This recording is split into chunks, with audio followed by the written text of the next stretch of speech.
Danas je dan žena. Ko zna šta će mi moj Jure kupiti?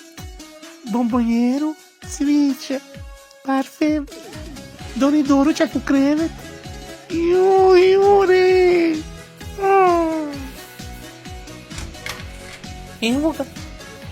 Jure moj! Šta je, Linguzo? 8 je sati posla, ti u priči, a ti se izležavaš.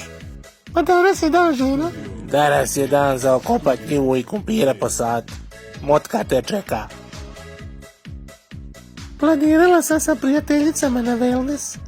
Pedikura, manikura, masaža, šampanjac, kokteli, potočat se u bazenu. Poslije toga večera i striper.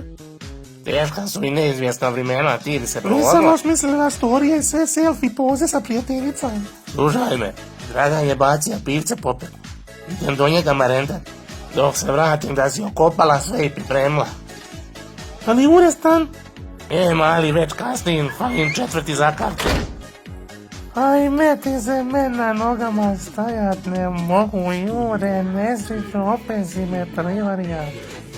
Cijeli dan te nema, sve sam sama okopala i posadila. Slušaj me, pijančino jedna. Neš ga više staviti, ja ti kažem. Nema više Putin. Uvijek ću ti gore sankcije nego Rusiji.